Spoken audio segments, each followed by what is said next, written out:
Star Wars Battlefront is a game I was so excited to play. I lined up at midnight for this thing. I pre-ordered it at GameStop. I got the pre-order code for the Battle of Jakku DLC for free. I was pumped out of my mind to play Battlefront. And I really loved playing this game for about 45 minutes. Because that's how long the single-player campaign lasted. Now, before I get deep into my review, please recognize, if you're loving this game, if you're having the time of your life playing this game, that's awesome. More power to you. Have fun.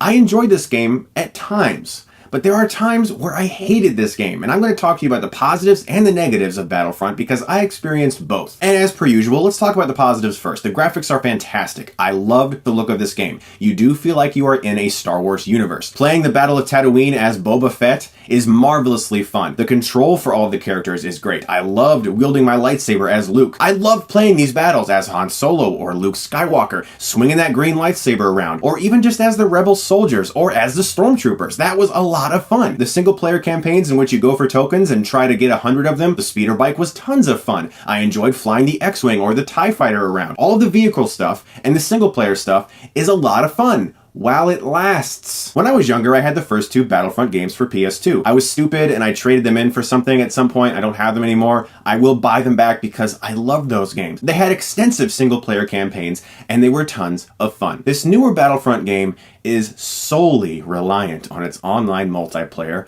and the absurdly priced $50 DLC. $50. Do you know how many McChickens I can buy for $50? Well, 50 of them. In all seriousness, though, I paid $60 for this game. I waited in a line at midnight, and I got a pre-order code for a Battle of Jakku level that isn't even available until December 1st. I can't even play it. The DLC that's $50 and the stuff they're going to be releasing over the next few months and into next year, also not in the game. That's like $110 plus tax. That's fucking crazy. Now, my buddy Jeremy Johns did a video on this already, and I had already planned on talking about it as well, but he talked about it extensively and why he won't even play the game. I gave the game a chance, and I honestly agree with him. If you want to check out his video, it's a very good video. Check that out for sure. But I'm going to talk about other Star Wars games that I've played over the years and how they compare to the new Battlefront. Games like Star Wars Bounty Hunter, a complete game on release. You got to play as Jango Fett, and it was amazing. Games like Star Wars Clone Wars, a fun, acceptable game, also complete upon release. A game like Star Wars Jedi Outcast, another really exciting and fun Star Wars game, also complete upon release. And the two Rogue Squadron games that were for GameCube.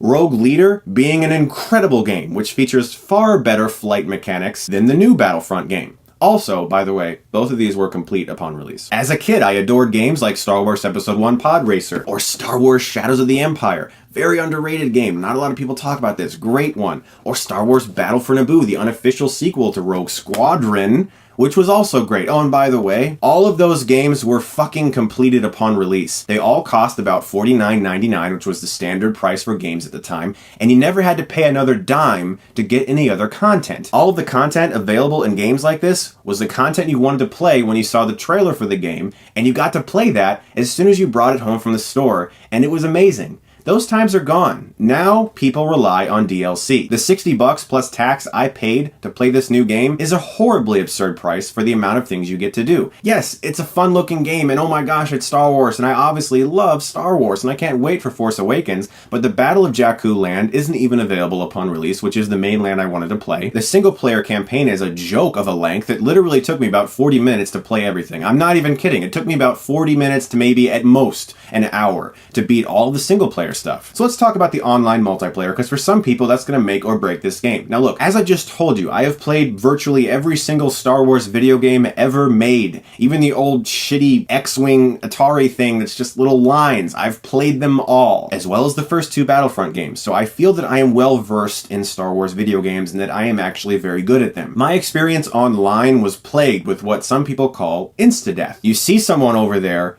the second you see him, you're dead. It's like you run out of the bushes, there's a stormtrooper, oh, there's a guy. Blah. Then you get respawned like a mile away, and you have to run all the way back to the point where the battle is taking place. As soon as you get to the battle, after 30 seconds of trying to figure out where everyone is, you instantaneously die as soon as someone sees you. Now, this isn't because I suck. As I said, I've just played like every Star Wars game ever made. But when the other guy is Darth Vader, it's like not even fucking fair. He has a lightsaber and force choke abilities. It's not even...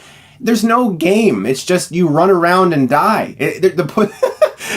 To win, you have to just die, and then the game ends, and you're like, oh, thank God, I won, because I don't have to play online multiplayer against Darth Vader anymore. Now, I don't want any one of my subscribers or anyone who's never seen me before to assume that I am one of those gamers that just rants online all the time. I really am not. I literally am not. I never do that ever. I love video games, and I've played them my whole life, and I love playing games that are fun. That's why I bought Star Wars Battlefront, because I love Star Wars, and I love the first two Battlefronts. But the idea of paying $60 to EA for a game that's like 30% of a game, and eventually maybe the game will be complete through DLC that I also have to pay absurd prices for, that's just crazy to me and completely unfair. I see a person with a very long hand that's reaching across the country from California or wherever the fuck EA is into my pocket and going, you like Star Wars, don't you? And just taking that money.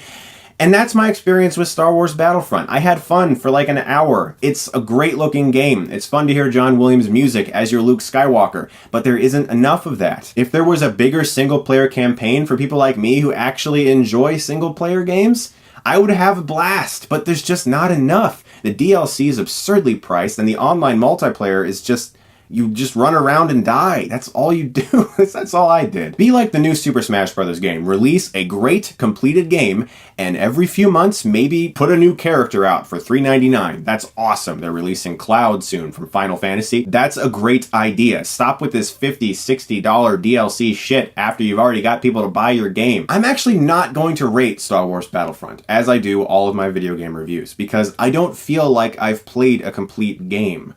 I feel like I've played half a game, if even. And I don't feel like I can, in good conscience, assign a grade to a game that feels incomplete when it shouldn't be. That's what I'm upset about. But if you can tell, I'm not really recommending that you pick up Battlefront unless you can get it for a very reduced price, or if a year from now when you're watching this video and it's like in 2016, they've maybe released a complete version of this game. Pick up that version if that future version is ever created. Unfortunately, I can't really recommend you guys picking up this game. If you still have a PS2 or an Xbox or something that plays those games, pick up the first two Battlefronts. They're awesome. Or any of the other older games I just held up showing you. Guys, thank you so much as always for watching, and if you like this, you can click right here and get Stuckmanized.